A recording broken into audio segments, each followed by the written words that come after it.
Bonjour tout le monde, bienvenue dans cette nouvelle vidéo. Aujourd'hui, on va tester l'autonomie réelle de la Volkswagen ID.3 dans sa version 58 kWh net. Donc dans cette vidéo, on va tester tout d'abord son autonomie sur autoroute, ensuite sur route à 80 et puis 50 km/h. Et puis après, je vous donnerai une estimation de son autonomie réelle en cycle mixte. Comme j'ai déjà fait avec le Audi Q4 e-tron, je vais faire exactement la même route. Je suis ici au Circle à l'aéroport de Zurich. C'est une voiture en prêt que j'ai du Square New Mobility Hub by AMAC. Je vous expliquerai juste un petit peu plus tard ce que c'est exactement. La voiture est chargée à 100%, du coup je vais directement la débrancher et puis partir en direction de la maison. Je reprends la route ensuite demain matin, je vais faire le trajet aller-retour depuis Zurich jusqu'à chez moi dans le canton du Jura. Du coup c'est parti, je vous laisse avec l'intro. Les amis, pensez au petit pouce en l'air, ça fait toujours plaisir, et puis surtout pensez à vous abonner si jamais ce n'est pas encore fait pour ne pas rater mes prochaines vidéos en voiture électrique. Avant de prendre la route, je vous montre vite fait l'extérieur de cette ID.3 dans cette configuration. Franchement, elle est plutôt stylée. Je vais l'ouvrir pour que vous voyez le ID Light devant. Regardez ce bandeau lumineux sur le capot avant, c'est vraiment stylé. Avec les feux aussi qui font une petite animation à l'ouverture de la voiture, ça c'est cool.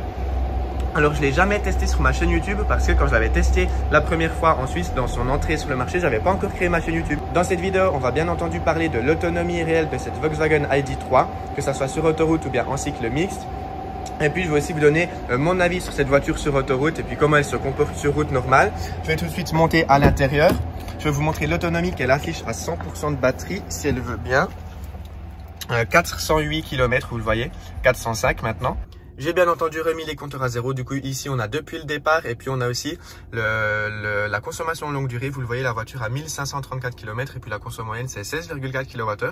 Plutôt pas mal, plutôt raisonnable. Donc, on va voir ce qu'on a aujourd'hui sur autoroute. Je le répète, avec 20 degrés à l'extérieur et puis environ 75 km d'autoroute.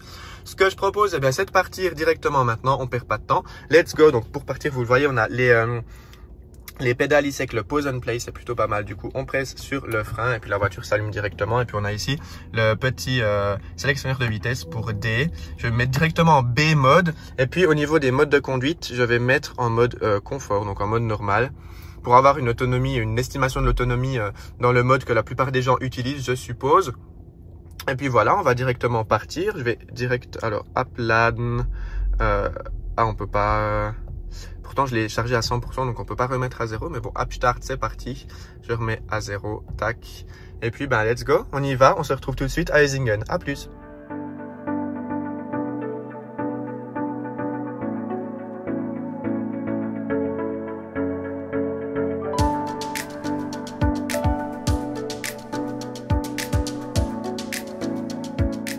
Voilà, je viens d'arriver à Eysingen, j'ai parcouru 78 km totalement sur autoroute, j'ai fait pratiquement tout le long du 124 km/h. Il y a juste quelques endroits où c'est limité à 100 et 80 km/h, logique, on est en Suisse, il y a des tunnels, il y a des fois des travaux, mais bon, grosso modo, vous voyez, j'ai une moyenne de vitesse de 93 km/h, donc c'est plutôt élevé quand même sur ce type de trajet. J'ai eu une consommation moyenne de 17 kWh au 100 km. Ça va, je dois dire, pour dire à la vitesse à laquelle j'ai roulé totalement sur autoroute. Par contre, en Q4, j'étais à 17,8, exactement sur la même portion d'autoroute. Donc, vous le voyez, la différence de consommation par rapport au Q4 est pas énorme. Et puis, au niveau des données de conduite, j'ai consommé 22%. Vous le voyez, vu que je suis parti à 100%. Du coup, avec 22%, j'ai fait 78 km, ce qui donne, si on fait une règle de 3, une autonomie réelle estimée totalement sur autoroute à 354 km. Sinon, au niveau du confort sur autoroute, moi, je trouve ça hyper agréable. On a quelques légers bruits d'air. Après, c'est correct pour dire que c'est une petite voiture. Ça passe. On est positionné assez haut quand même dans la voiture. Ça, c'est bien. Moi, en plus, je suis assez grand. Du coup, le rétro, là, il est vraiment bas par rapport à mon siège. Par contre, je suis positionné assez bas, hein, pratiquement au plus bas. Vous le voyez, le plus bas, c'est ici. Moi, je suis à peine un tout petit peu plus haut. On a, chose intéressante, des sièges massants. Ça, c'est trop bien pour dire la catégorie du véhicule. Et puis, sinon, vous le voyez, l'éclairage d'ambiance plutôt stylé. L'intérieur, moi, je trouve ça va. Alors, c'est clair, on peut critiquer un peu les matériaux. C'est vrai que c'est du plastique assez dur. Après, ici, on est dans une belle finition. Je trouve ici, on a du beau simili-cuir. C'est bien. Bien sûr, là, en bas, du plastique dur aussi. Puis, la console centrale, bah voilà, assez petite. Mais bon, ça fait l'affaire. Il y a bien de la place. Vous le voyez ici. Même que je suis assez grand, il y a bien de la place dans l'habitacle. C'est cool. Et puis, parlons rapidement de cet écran. Moi, je trouve ça aussi plutôt bien. Vous le voyez avec Je mets CarPlay moi souvent, du coup c'est très bien. Il y a aussi un affichage tête haute, je sais pas si vous allez le voir, qui fonctionne aussi très bien en réalité augmentée, ça c'est assez incroyable. J'en ai déjà parlé dans certaines vidéos. Donc voilà, c'était le petit bilan de cette Volkswagen ID.3 sur autoroute. On va reprendre la route maintenant. Je viens d'arriver à la maison après environ 50 km sur route limitée à 80 la plupart du temps, avec environ 10 km d'autoroute et puis quelques traversées de village aussi. Au total, vous le voyez, j'ai fait 132 km ce soir et j'ai eu une consommation moyenne de 16,6 kWh au 100 km. Sur le même parcours, en Q4 e-tron 50, j'étais à 17,3. Donc vous le voyez, il n'y a pas une énorme différence. Par contre, vous le voyez, il fait 14 degrés en Q4 e-tron, il faisait quand même un peu plus chaud. Donc on le voit que les températures ont quand même un rôle assez important sur les consommations des véhicules, parce que bien entendu l'ID.3 doit consommer beaucoup moins que le Q4 e-tron avec 300 chevaux. Ici on est à 100, combien je crois, 200 chevaux. Donc elle doit consommer beaucoup moins, puis elle a une plus petite batterie aussi, donc elle est plus légère. Bonjour à tous, on est dimanche matin, puis regardez la voiture à 50% dans la batterie. J'ai roulé un petit peu hier soir. Vous le voyez, j'ai eu une consommation un tout petit peu plus élevée. Maintenant, je suis à 16,9 de moyenne au 100 km. Là, la voiture affiche 185 km avec les 50% dans la batterie. Et puis, j'ai 160 km à faire jusqu'à Zurich. Du coup, on verra si ça colle ou pas. Sinon, je m'arrêterai vite sur le chemin pour charger. Il y a plein de bornes de recharge en Suisse, ça c'est cool. Du coup, j'ai pas trop de soucis à me faire à ce niveau-là.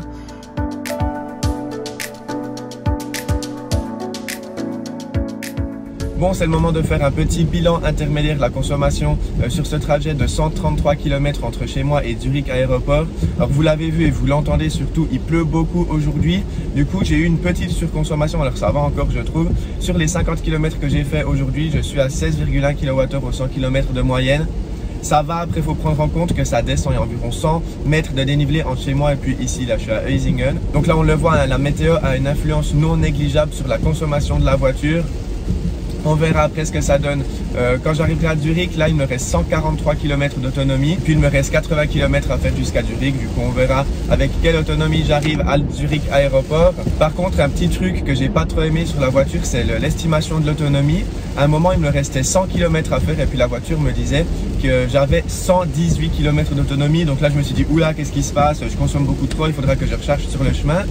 Donc, là, j'étais pratiquement sûr que je devais recharger sur le chemin, étant donné que la voiture a revu son estimation d'autonomie vraiment à la baisse.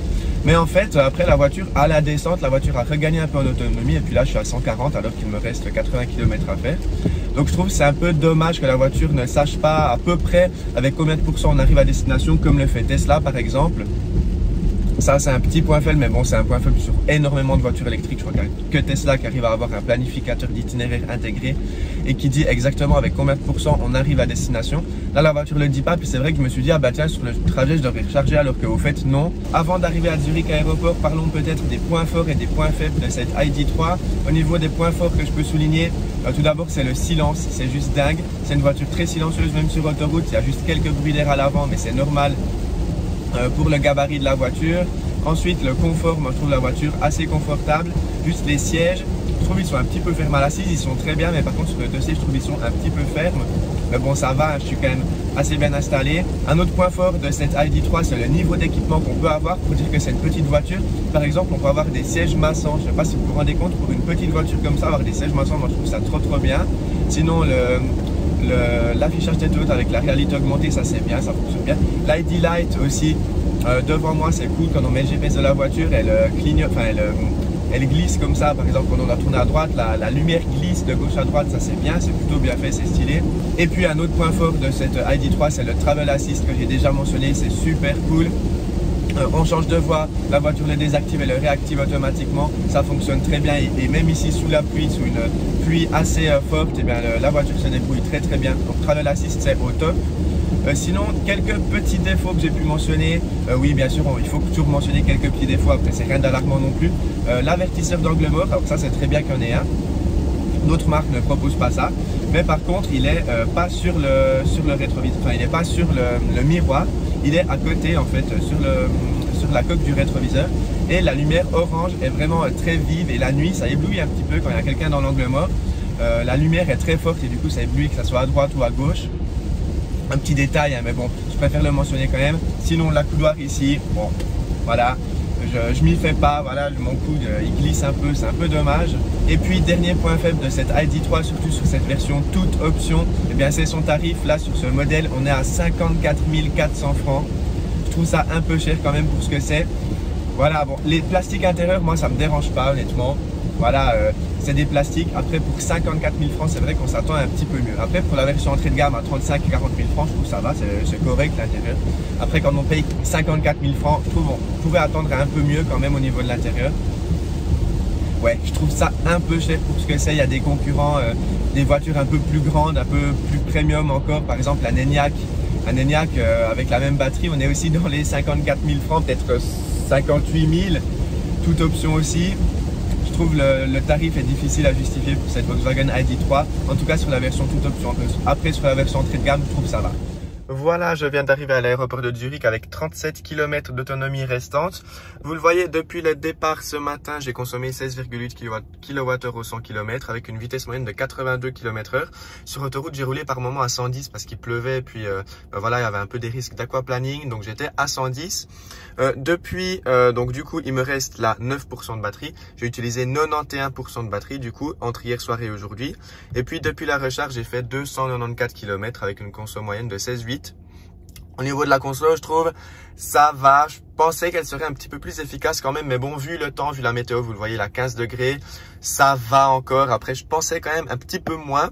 J'aurais espéré un petit peu moins, surtout qu'avec le Q4, j'avais une consommation un petit peu similaire. Bon, il faisait beaucoup plus chaud dehors, donc voilà, ça change. Vous le voyez, j'ai utilisé 91% pour faire les 294 km de ce trajet. Du coup, ça donne une autonomie réelle estimée de 323 km avec les 100% de la batterie. Par contre, bien entendu, on va jamais arriver à la prise de recharge avec 0%. Du coup, là, vous voyez, 37 km, je serai de toute façon allé bientôt recharger. Donc voilà, on peut compter environ 300 km en cycle mixte avec quand même beaucoup d'autoroutes. Je dirais environ 60 à 70% d'autoroutes.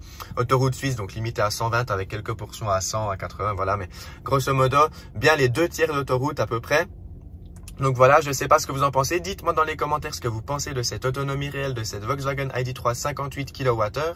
Avant de conclure cette vidéo, j'aimerais encore remercier le Square New Mobility Hub by AMAG à l'aéroport de Zurich. C'est super sympa de m'avoir prêté la voiture entre hier soir et puis ce matin. J'ai pu faire un beau test d'autonomie, donc merci beaucoup à eux. Je vous mets tous les liens en description si jamais vous êtes de Suisse et puis que vous êtes intéressé. Le Square, en quelques mots, c'est un showroom dédié à la mobilité, surtout aux nouvelles mobilités. Donc par exemple la mobilité électrique.